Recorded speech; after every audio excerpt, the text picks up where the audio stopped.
Greetings, welcome to the NABSS Week 2014. This is the final day and we're having a discussion around the Brothers' Health, Nutrition and Medicine. So we've got Patrick, we've got Vasco,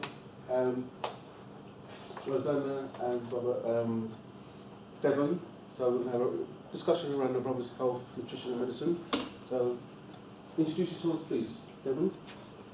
Well, yes, my name is Devon Morgan. I'm not a doctor. I didn't say Dr. Morgan, did I? Yes, my name is Devon Morgan.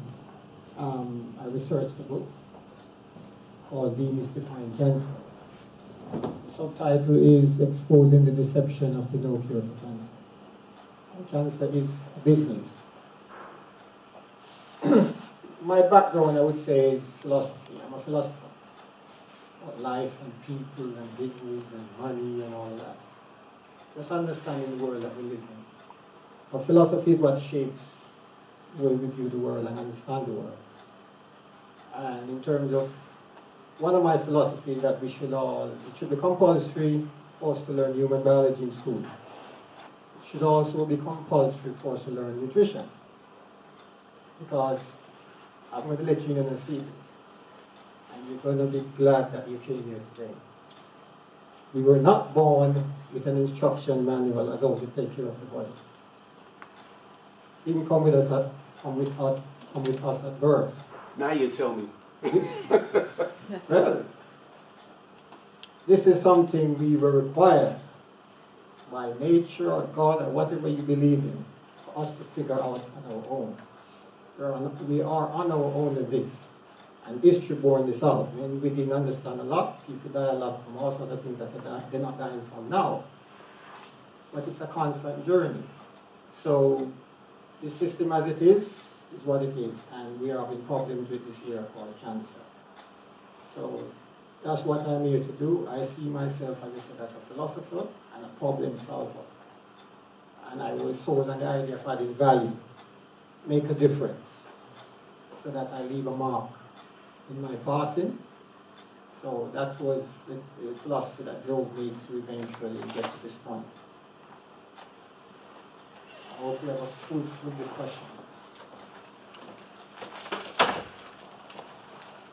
My name is Rosanna.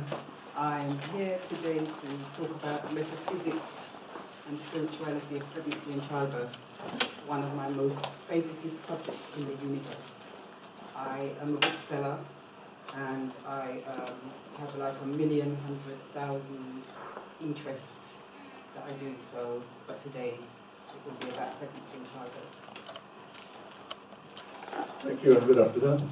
My name is Vasco Stevenson and I have been researching health matters for the last 15 years.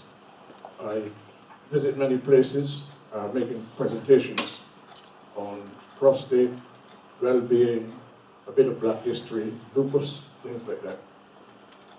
But what I normally share with people is a fundamental that says, underlying every single degenerative sickness, there are only three causes.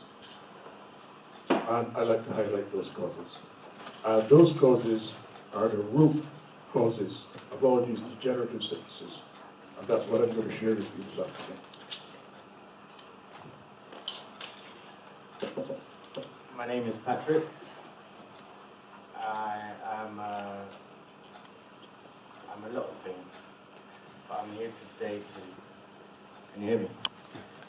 I'm here today to talk about health and fitness.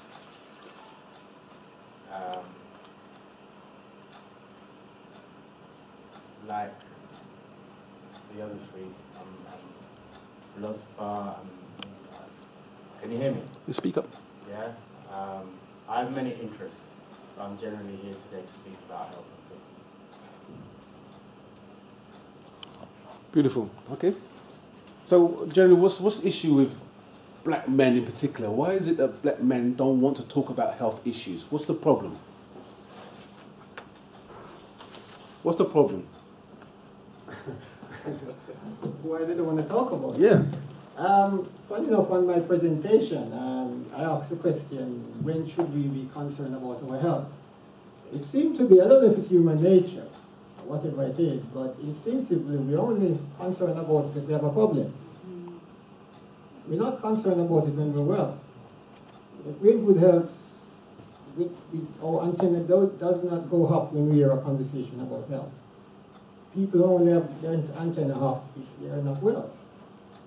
It's just, maybe it's a human thing. I don't know if it's a black thing. I suspect it's just a human thing. That if we have something and it's going well, I think I'm fine. That's the problem. Human thing or men thing? I think it's human. I think maybe women might be slightly different because obviously we're different and they have vastly different experience to do with things like childbirth that men know nothing about. So their body and their response to it is a little bit different to men. But in general, if people are really well, they're not particularly interested in as a matter of fact, when I spent something like, 15 years in school, different type of schools, and the first time I heard somebody said, if you wish to be healthy, it's for the nutrition. A man called Jim Rohn said that, and I'm thinking, hold on a minute.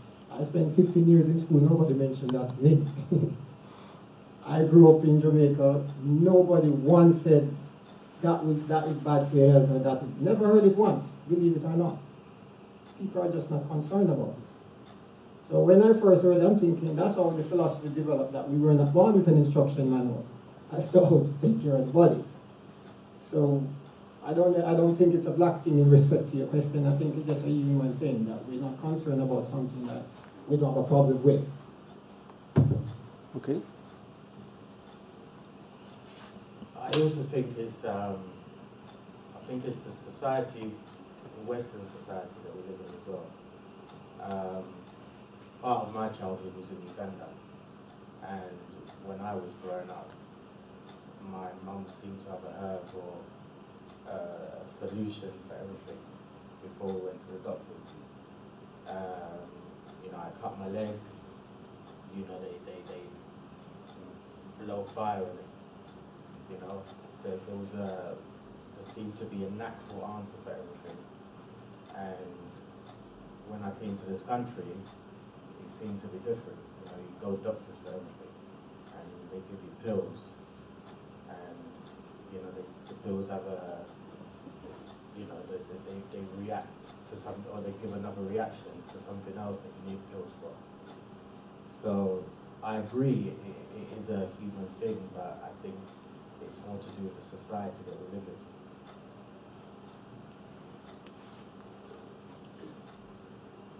I think one of the issues with men, as you said, Devin, it's a macho thing. Men feel they're capable of overcoming everything, and women do present a little bit earlier. Women gets a pain and she goes to the doctor, and I will just try to shrug it off. But when you look at the stats, even in the United States of America, black people in particular, always seem to present late for everything.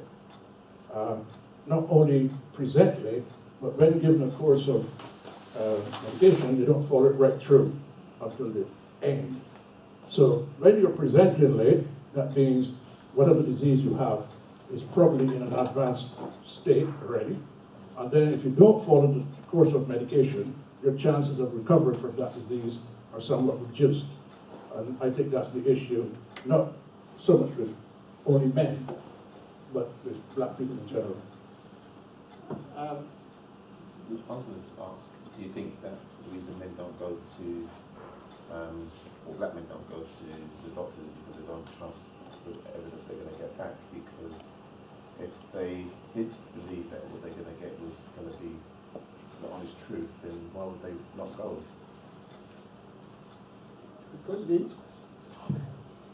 I think there's raising interest and awareness of that now, because one of the things we are doing is pioneering, trying to pioneer screening for black men with prostate cancer and other things like that.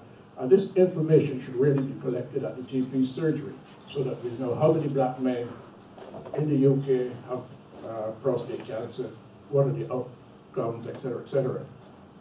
But black men, as a rule, do not give information about anything, because history has taught us that this information that we give is invariably used against us. It's presented as though it's going to be used for our benefit, but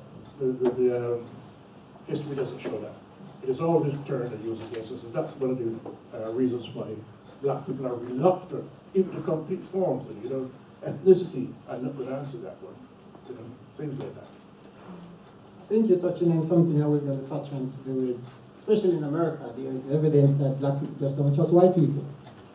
It's to do with this whole thing, the idea that they go to hospitals for minor things and they don't come back out whole. So maybe unconsciously we picked that up over the centuries, that it's not a system or a people that we trust. So that could very well be part of the reason why we don't necessarily. Furthermore, I mean, I never grew up in this country for the large part, so I find the whole racist experience unique. To put it mild. So even this country, the brief period I worked in the system with white people, I didn't like it. And so if I had a choice to avoid going into their systems for like treatment, I would take it. Because I just don't like, because you suddenly have a distrust. Once you've experienced things like racism, there's a part of you that's going to distrust. You say, well, am I going to trust you to do something that's really important or sensitive? So maybe deep down in the psyche of black people, there is that. And we cannot dismiss it or say it's not possible. But yet, at the same time, what we are finding is that despite the fact that there is this element of distrust of the white establishment, it is not engendering an element of trust in those of us sometimes who promote alternative treatments. So what we have is this gap or fissure that black men are falling into. They're not trusting one part on the one hand, and you're looking at their own sometimes with suspicion. What do you know about it? When you introduce traditional and, shall I say, original medicine, I must use that term, original medicine to them, which is really herbs and foods. And what do you know about it? As if you're not supposed to know. I don't know, so you're not supposed to know. I was going to say, do you feel that the TV or the media makes out that the natural medicine doesn't work, but if it comes in a pill form, it does? Oh yes, absolutely. Medicine and the whole structure of Western medicine is an industry geared up to make money. Okay, people like the big agricultural and pharmaceutical companies don't give two hoots about people. It's a money-generating exercise, and what they do invariably is treat the symptoms and not the root cause of problems. So you're on this treadmill, taking a pill year in and year out. Yes, a pill to get up in the morning, a pill at 11 o'clock, another pill to get over the symptoms of those two pills, and you're on this treadmill, a money-making treadmill. They're not interested in curing you of anything, full stop. So how do you do the two? So you don't trust the doctors you go to because you feel the doctors that you go to are going to not give you the correct medicine to actually heal you. You don't want to go, and you're not sure until you go to your own people that they're going to give you the information that you need. Right. Let me give you a bit of statistics. Some medical research people in 2012 looked at 2,500 medicines that have been, are freely available and have been prescribed by doctors. And they came to the conclusion that only 12% of them actually worked. 2005 they looked at, only 12%. That means that 88% of medication prescribed by doctors didn't work. So, there's the point. So what do we do as The thing this thing is a paradox about there's an element of distrust for the system, and at the same time we don't rate our own people that we know and listen. So it creates like a schizophrenia. you don't know which way to go. Dr. Africa, you all might have heard of him, or know him. I saw him in a presentation once, and he started off by saying, "Pretend I'm white so that they can believe me." Yeah, it's true. That's what he said. It's a joke, but it's not a joke. It's a serious joke. It's a serious joke. So the whole question is about education. So that is why when I do my research, I start off the book by talking about educating people about the difference between the two schools of thought that is in contention, allopathic and naturopathic. Because people are not going to do things based on a conversation or on the street talk. Well, some of us do, but in effect, we need to understand the science of these things so that we can change the whole the orientation of the way we think, of what we put value on. Like, we've been taught that medicine involves somebody in a white coat and he has a stethoscope, and he has an MD at the end of his name. If he doesn't have those infrastructure, he's not a doctor. That's the way we've been taught. So if we don't see those symbols of medicine, then, oh, you're not a doctor. And I have personal experience. When my aunt was dying of cancer, we sent her a DVD. Well, the second time around, they were looking to do surgery, and then I sent her a DVD, and the title says, How to Overcome It Without Surgery. She's due to go in for surgery second time around. And she was not particularly interested in looking at the DVD, this is what I'm saying. Here's a situation where most people don't look forward to having surgery. And I'm suggesting a possibility, but the man on the cover was Dr. Africa. You see? She was a nurse for 40 years. So she looked at that, and I know at least subconsciously she's thinking, he's not a doctor. And the funny thing about it is this was the second time the cancer is coming. So the first time she went through the all clear. So at this point, she should be, the logic mind should say, hold on a minute, if they gave me the all clear, and now I've got cancer again and it's more aggressive, it's either they lied to me or they're incompetent. Both of those answers are not desirable for me to go back to them. So why would I not be interested in somebody else or something else? But the way the mind is set up and the way it's programmed, especially in our case, 40 years in a system, you're programmed to believe in that system, no matter what. So, are you saying there's a cure to cancer then? Pardon? Are you saying there's a cure to cancer? Well, I'll explain that during my presentation. So the The word cure is misleading. So I'll explain that, the book explains, but that's part of the deception that there is. You can't take a single pill or a single herb to deal with cancer, because that's not the way the science of it works. But we're in a system that make people wait around for this magic bullet. So they say, oh, we're looking for a cure. And people get lazy thinking, yeah, just give me something. Everything that they advertise about you, convenient. Just pop this and you well, pop that and you well. So people are thinking, yeah, there is this magic thing. So for example, somebody heard that there's this herb or this bush that is good at cancer. And that might very well be the case, that you take this thing and it seems to shrink the cancer cells and get rid of them. But that's just half of the problem. You need to understand the other dynamics of what the problem is. So it's just the way we've been schooled about this thing. So that's what the research I've done, and which I'll intimate in my presentation. Yes, and nature doesn't work singly, as you said, Kevin. There's been some research about a pharmaceutical company in America that heard that lots of Amerindians in Brazil don't suffer with cancer. This is a story that's been going around. Everybody's familiar with it, I believe. You know, the graviola bush, the soursop. Yes. And these people never suffered with cancer, so they went down there to Brazil, did some research, and they kept researching and researching, and they found out, actually, what these people were doing. But they could not single out a simple compound to put in a pill to make their money back. So what did they do? Apparently they shelved that research. But nature doesn't work singly, nature works synergetically. This works in conjunction with that, that, and that. And you get properties from this, properties from that, and properties from that. And when they combine, that's where the cure lies. But you can't isolate one thing and say, yes, that's the magic bullet. That's it. So what you're saying is that it's not one thing, but it's maybe a lifestyle. Lifestyle, diet, and other factors, yes. So rather, the prevention is actually the lifestyle rather than trying to find a way to cure it after you get to it. Well, Devon made a very interesting point here about the cancer coming back second time and being more aggressive than when you first had it. Now, there's a simple, to my mind, I've got a simple mind, okay? And my mind says two things. Why did you get the cancer in the first place? Okay? There's a reason for that.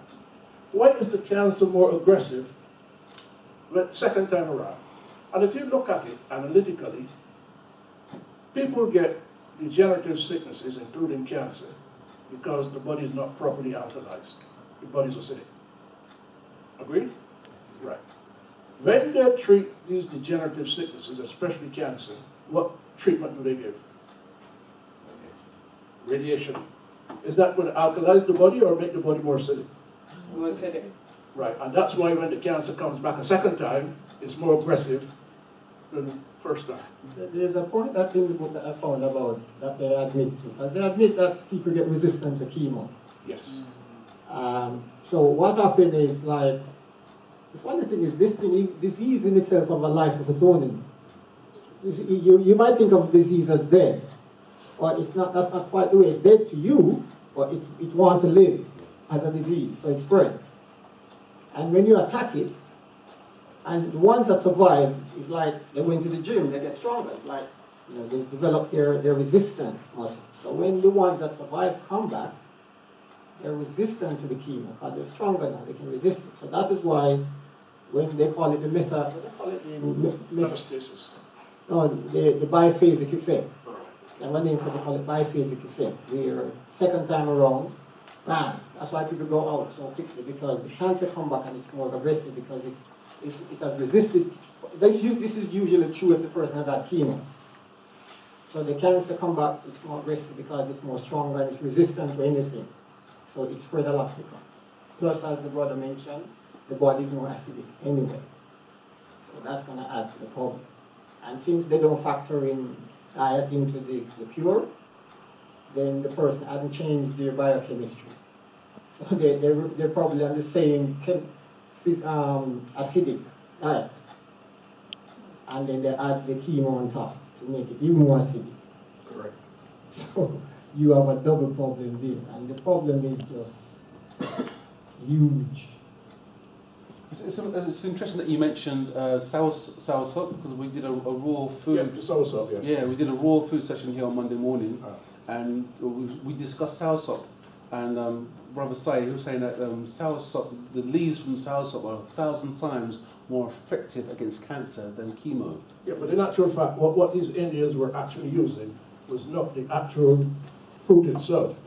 They were using the tree. The fruit is called soursop. The bark. The tree is called graviola. And what they were using was 3 parts of the tree: the leaves, some of the bark, and the roots. Yeah. Yeah, and blended them together, and that's what was making them resistant to cancers.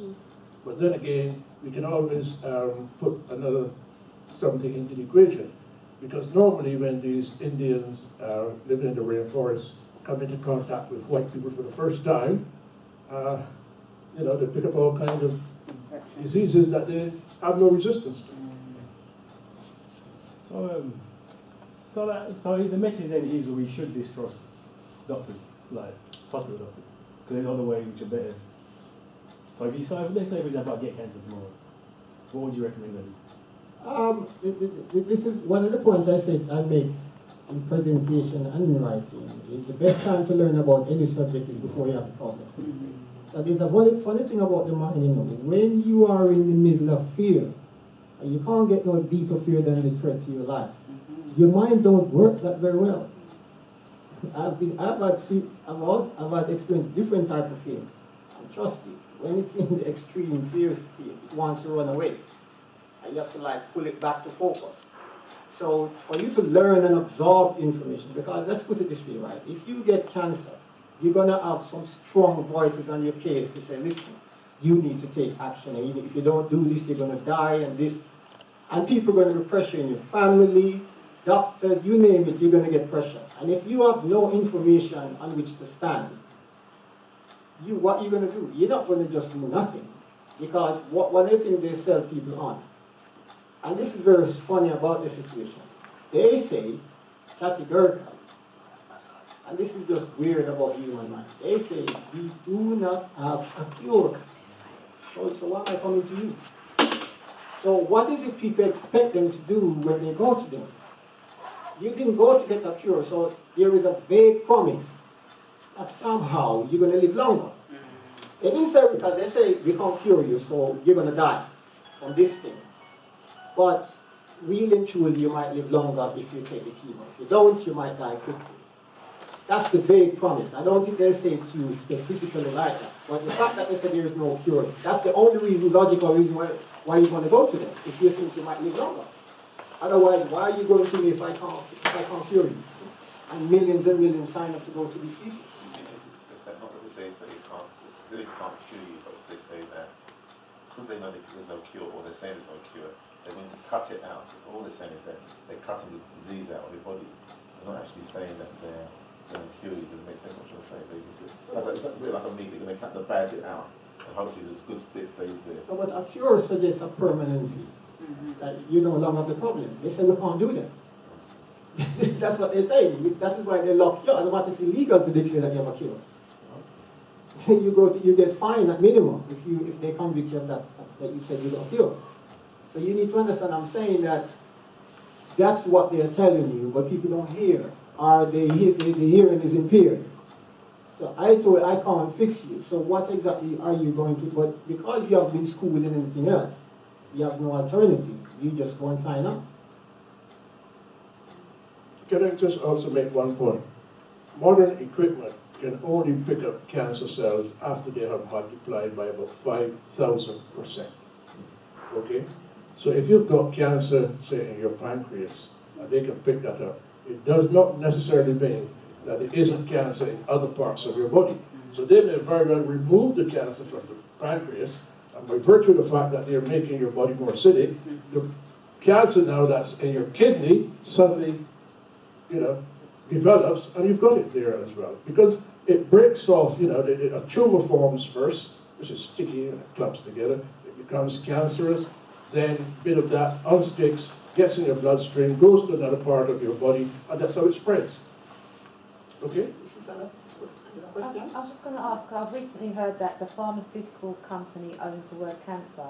Have you heard of that? What? They own the word cancer.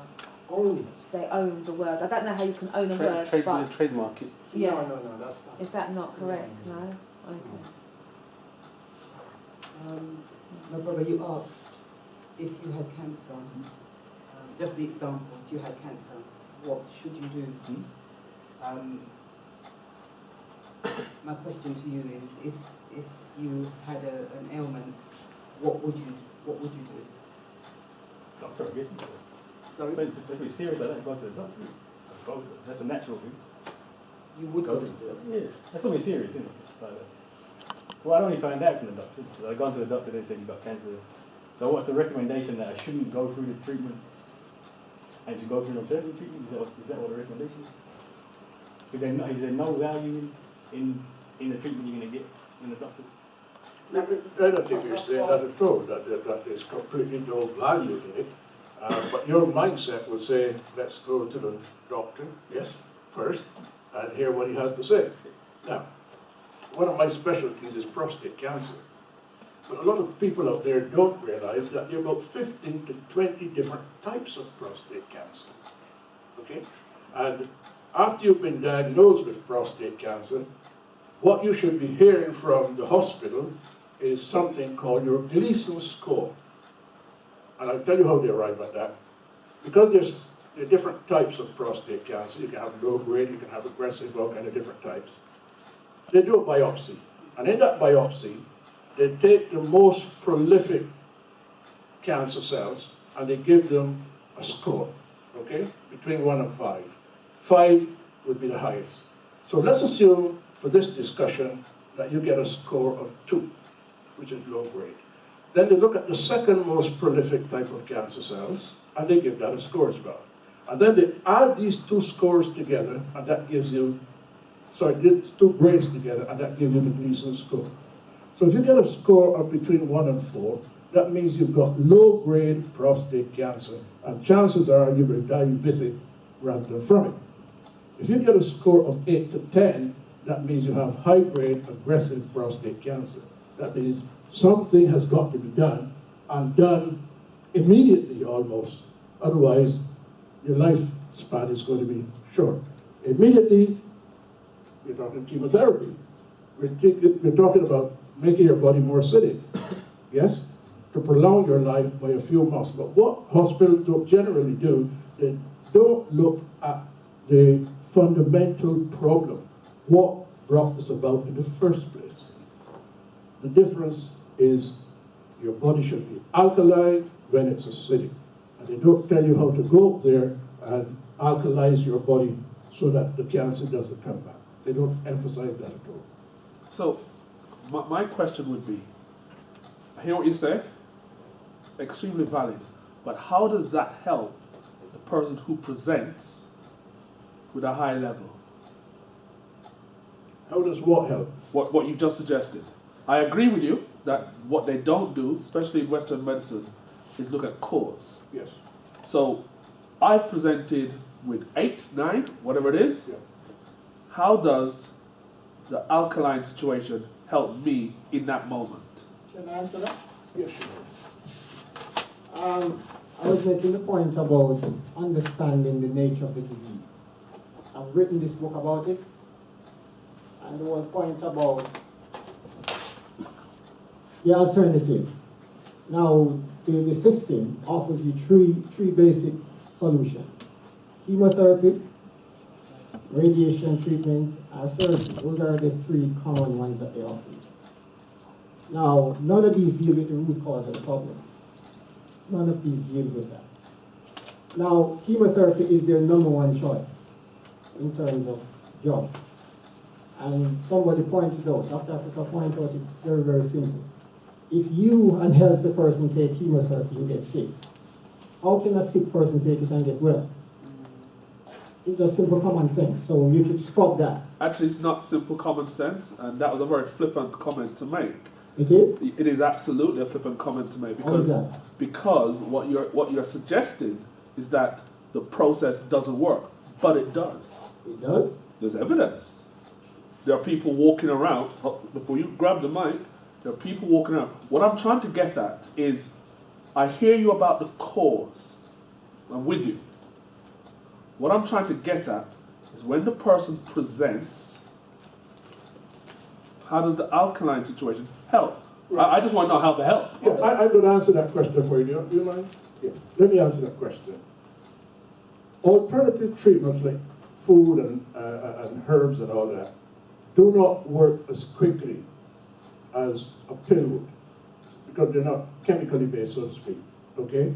So there's a long gestation period before the benefits actually kick in. And in actual fact, when you take natural herbal medicines, you can wait about 6 weeks before you start to feel any benefits. Now, if we're talking about something as dangerous and life-threatening as a grade 8 to 9 or 10 prostate cancer, then in the short term, yes, chemotherapy has to be what you use, because that's going to prolong your life for another couple of months at least.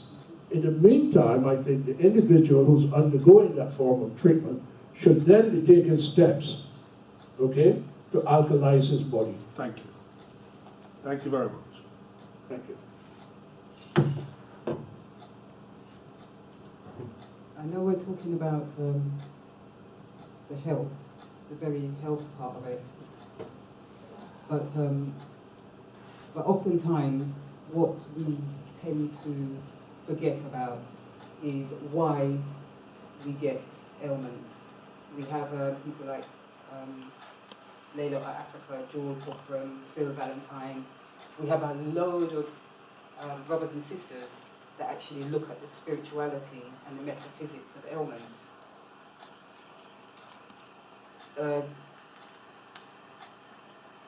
Because most of us have different ways of looking at why we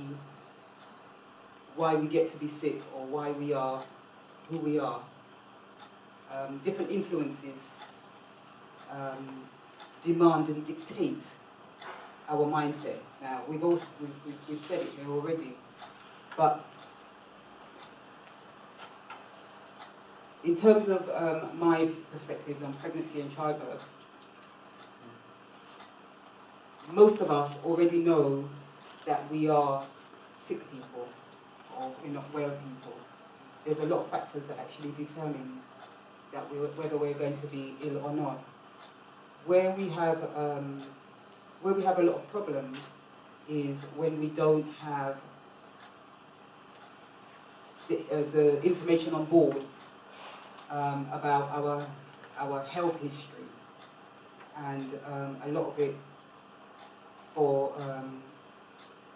us is partly to do with our enslavement, the enslavement period, or slavery, as most people might know it as.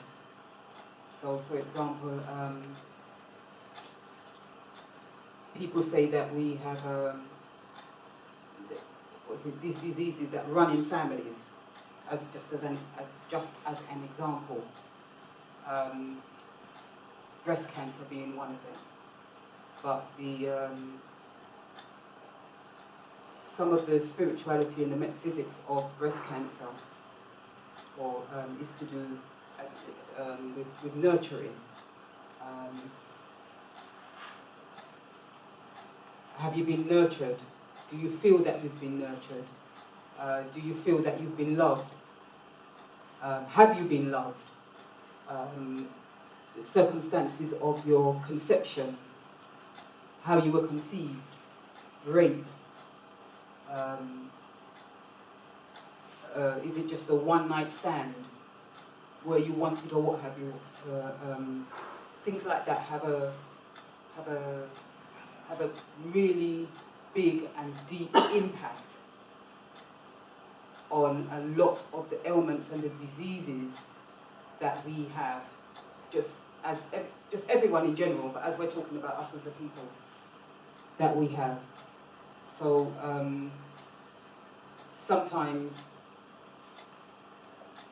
ailments can, so sometimes what happens is that you've been well till you get to about 60, 70, 80 years old. You've never been ill in your life, bam, something happens. And it's like, well, where did this come from? But where some of these come from is in the history way back when. A lot of us probably won't or don't believe or even think that this has anything to do with illnesses or ailments. But in actual fact, you'll find out that it has. Being pregnant in the womb, or even long before that actually, long before that, your mindset has a lot to do with the type of children you're going to have, the type of people that you're going to be, and also obviously a lot to do with your health and your mental well-being. So if we just take just a basic relationship. Do you, the woman, want the child? Do you, the woman, want to have a child? Do you, the man, want to have a child? Who wants to have the child? And if you do decide to have a child, is the child wanted? So all your thoughts, all your feeling, all your vibes, not just with the relationship you're having currently. This is all information going way back. Then all comes into play. So if we focus on the woman for the moment, the woman, as the term is, gets pregnant. Although it's the male and although it's both of them in union, it's the woman who gets pregnant. If everything just gets pushed onto her because she got pregnant, she may well be thinking, well, this is my fault. Have I imposed on the person that she's with? Have I imposed on my family, or his family, or whomever it is? If there is any doubt that you want the child or you don't want the child, you've already given that information to the child. So that's just a very basic thing. Just being in doubt, do I want you? Or because, I've got to finish uni, I would like to do this, I would like to do that, etc., etc. So So you're saying that those negative vibrations are filtering through to the unborn child? Yes. But it's not just filtering through to the child for just now. This is the main thing that I want to highlight. It's not just now. It may well go back over and over and over and over again. The information also is the impact of the information on health is whether you are a wanted child or a not wanted child. Are you wanted? If you're a wanted child, things would appear to be really good. You're going to be loved, you're going to be nurtured, you're going to be held and kissed, and they'll buy things for you, and you know, breastfeeding, and if you're not breastfeeding, but just being loved by your parents, by your community, etc. So that helps to ease the way and make things nice, much nicer. But that doesn't mean to say that everything will always be good, because a wanted child would still develop a lot of illnesses, be cancer, prostate later on, asthma.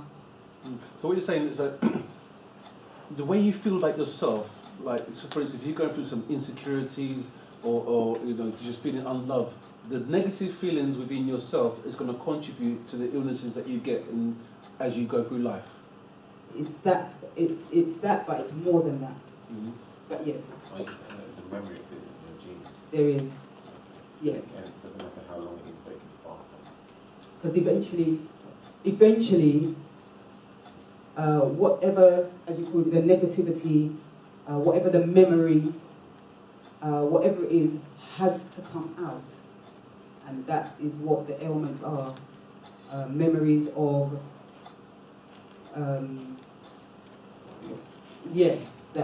that come out. Just before I go, Greetings, Isabel. yes. So are you saying that experiences that we may have been through in the past may well be, for want of a few words, be perhaps trapped in our psyche, and may well be triggered and manifested perhaps negatively or positively by certain environment circumstances, like for example the work situation, may well trigger certain ailments that we may well experience, because we may have, you know, we might see a rash on our hand, we might go for the cream, put the cream on, and the cream, and it might go away. But then it may not go away, because it may be something deeper that may actually be causing that rash that we may have to address, which we haven't quite got to the source of. So I'm just, you know, using that as an example. That is a nice, that's a nice Way to explain. way to express it. It's actually deeper than that. For a lot of us, I use the enslavement period thing as an example, because we don't have a full-on idea of our family histories. Mm-hmm. But nevertheless, we know that during enslavement period, and we're not even necessarily even talking about the brutalities. Just being enslaved is an ailment anyway. Yeah. But if we're talking about the brutalities of being in captive, being bossed around, being raped, being in an environment that you don't like, being controlled, and so on. Not knowing who your mother is, your father is, not being told the truth. Just not being told the truth has a detrimental effect upon us. And what they tell you now is a lot of people who have mental health issues, are the ones that are trying to bring out the memories of a lot of the ailments that we have, because mental health issues have a lot of different strands and different ailments that come through. So that's just a little part of what I wanted to talk about. Later on I will talk about the pregnancy, the whole pregnancy thing, but just to bear in mind that where we say, like, you haven't been ill, I'll just repeat it again, you haven't been ill, people in your family that, you know, haven't had certain kinds of ailments and then all of a sudden it happens. It may skip generations and you're trying to find out what it is, where it's come from, what it's about. My suggestion is that we have to look further, we've got to look much further back, way back in history, look at the spirituality and look at the metaphysics of the possibilities of a lot of the ailments that we do have. We know that they take stress is the biggest contributor of ailments. But you have to look way, way, way back. Some of the ailments that we're getting now, it's like, well, we never used to have that in our community. How comes all of a sudden this is one of the biggest ones that we've had? The memories of the experiences that we have to come out sooner or later, and it may skip us and come by way via our children or our grandchildren and so on and so forth. The next question is, how do you deal with this topic now? How do people heal themselves from the stress or the memories of their metabolism? Is it a spiritual thing? Is it a prayer thing? Is it a counselling thing? It should be all of it. It should be all. Oh, ideally, it should be all of it, because every generation experiences an experience, and depending, we're in 2014 and you've got all these new medical things coming out. So just as an example, in a past life, that's if you're into past life, so a lot of people might not be into past life. The majority of indigenous people know that and express the thoughts that we have been here many times before as individuals. A lot of people may not agree with it due to cultural or religious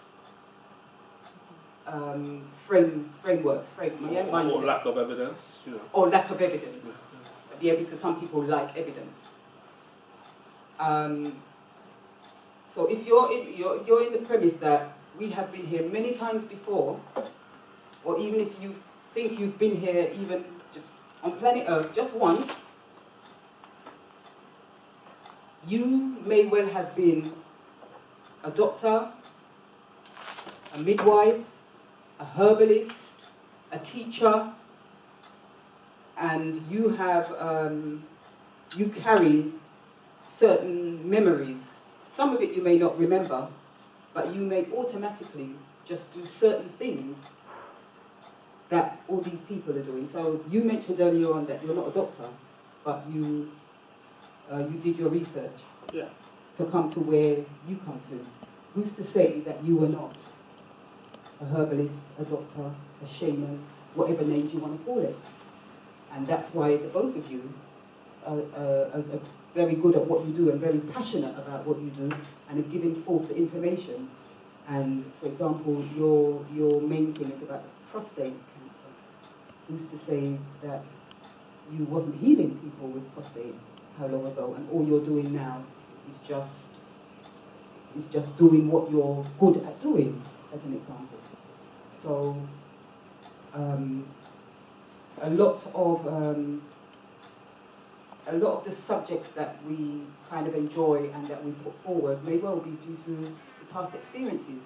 Those past experiences you may keep repeating, that's if you're into past lives, you may keep repeating that same ailment over and over and over again. And this is why you keep coming back, because you haven't quite sorted out what you need to sort out. But it's not just about yourself. Ailments are never, and illnesses are never about just the individual. it's for everybody that you come into contact with, or anybody that is interested in it. It's not just about that.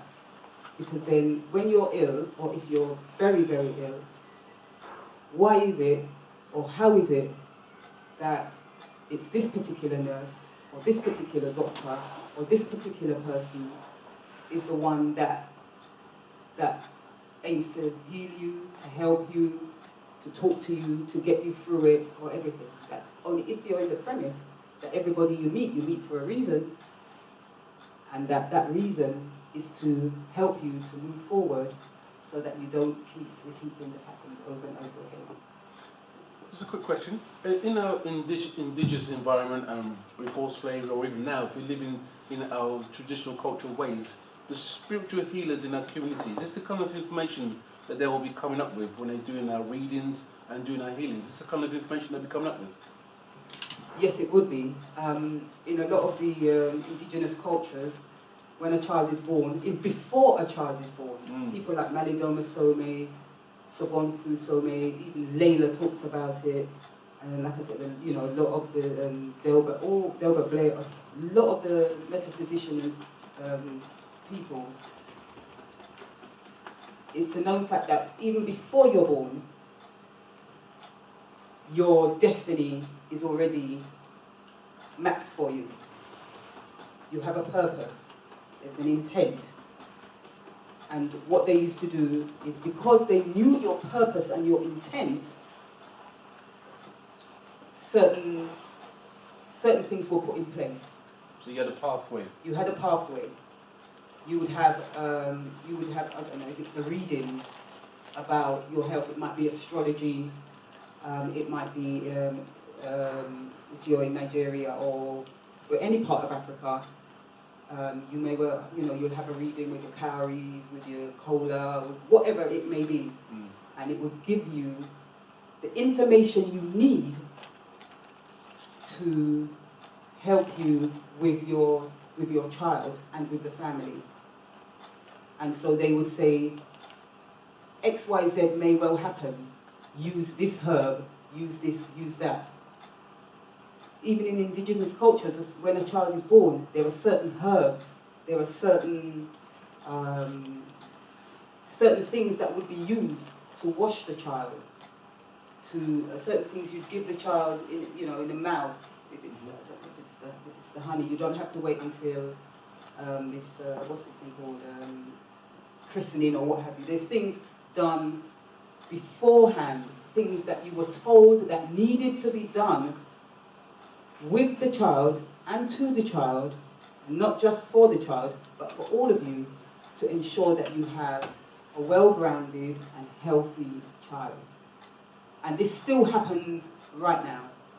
A lot of the Asian people, Indian, Chinese, Japanese, whoever they are, and in fact we as a people still maintain a lot of it. Even though a lot of it is still in religion, is very religious, but a lot of us actually do both of it. And so if you know that this child was going to be ill, there would be certain things you would do, and it wouldn't just be medicine. Prayers, chanting, music, there's a whole heap of things. You use everything that the universe provides, and not just one set of principles that you would use. You had asked earlier if you had cancer, what should you do? Well, it's a very simple thing in terms of choices. As I said, the choices between the allopathic system that practices chemotherapy and surgery, or the naturopath who doesn't recommend anything to do with that. Those are the school thought. Now, the very basic fact about chemo is this. It kills good cells and bad cells. Now, common sense says if you're ill, that's the time that you need all your cells that are well. Chemotherapy, the physical evidence we've seen, people's hair all out of their head. I found out that in some instances, people's teeth fall out of their head. Now, if something can do that much damage to the human body, how is it possible that you can get any benefit from this? Now, the naturopaths are saying, listen, the first thing that you would do, since the characteristics of the body at the point when you have this serious cancer, I have got one extensively documented case where this woman had cancer of the lymphatic system. And the lymphatic system is part of your defense. So if you get cancer in part of your defense, it's like going to your doctor and find that your doctor is ill. She decides she's not going to do chemo or any of that stuff. And she's alive today, this woman from Oxford. This was in the papers. I put that article on Facebook and I got slaughtered for doing so. So I'm talking rubbish. Right? So this is what chemo can do. So the naturopath said the first thing that you would do is do an extraordinary detoxification of the body, which would give you far more benefit than anything that chemo would do for you. Because chemo hurts the body. They call it Brown's paradox. I cannot arm you and cure you at the same time. It makes no sense at all. So the naturopaths have no use for it whatsoever. Not in the slightest. Those are the hard choices that we have to make. Now, the whole point is, do you want to live you want to live to your natural, or get back to your natural state of health? Or you don't want to take a short-term thing that makes you limp along, and you might live for 6 months, or you take the chance, right? Because if the cancer is at such a stage that you're saying that it's only something severe like chemo is going to give me an extra month or two, you're going to die anyway. The point I'm saying is the detox program is going to take out the toxicity, which is part of the problem where your life is threatened. But it's not going to damage the body. So you have that simple common sense choice to make between the two situations. One of them does nothing except kill. It kills good cells and bad cells. It doesn't give the body any form of nourishment. It doesn't give the body any form of oxygen. Nothing like that. It's that simple. So I ask this question, what is the detox program? What I'm saying is that you can go health shop sell programs that you have naturopaths who practice this type of medicine, and they've got formulas to detox the body, to wash out the detoxification out of the body, to get your liver to pump it out, to get your lymphatic system to pump it out, get yourself to, people usually, there's a man in Jamaica that lives a very long time, and he doesn't eat very well. And when people ask him what is his secret, he say he takes washouts regular. And when I read it, I said, that is why you eat that badly and you're not dead yet. Because that is something that we knew. You just take a washout. So you eliminate a lot of the toxins that would have stayed in the body a lot longer. For the average person, that toxicity would stay in the body because they don't really cleanse themselves. But just by that simple act, it prolongs his life. And there's one person I have in the book that had prostate cancer who used detox and nutrition to get well. No chemo involved. That word washout used to frighten me when I was a young man. When I was a child, washout frightened me, boy. Can I just add to what Devin is saying, and perhaps go a little bit deeper into this, because we're living in a time where it is virtually impossible to detox 100%. Okay? But there are certain foods that you can eat and certain herbs you can take that will help get toxins and carcinogens, that is things that cause cancer, out of your body. And the reason I make the first statement is that it is virtually impossible to detox 100%, is that by the time we leave this room, and even in this room, we are breathing in chemicals and other things that acidify our bodies. Yeah, it's from my socks. Okay? And the minute we step up there, we start breathing in the polluted air, yes? The aluminium from the chemtrails, the gases from, exhaust and all of that. We never detox 100%. But what we can do is by eating certain foods and avoiding other foods, we can actually do natural detoxes. And to do a full detox using a natural formula, you're talking about a period of about 42 days before you can actually derive the full benefits from it. And some of these foods that you will use to detox, and if I get a chance, I'll just show you some of them later on. But some of them are foods that we use every day. But we use them mainly for their culinary taste, the effect they have on the taste of the food. We don't necessarily associate them with good health. But in actual fact, we can derive a lot of health benefits by using these foods, synergetically. Okay, and I'm talking about simple things like coriander and garlic and things like that, and combining them and detoxing that way. And of course,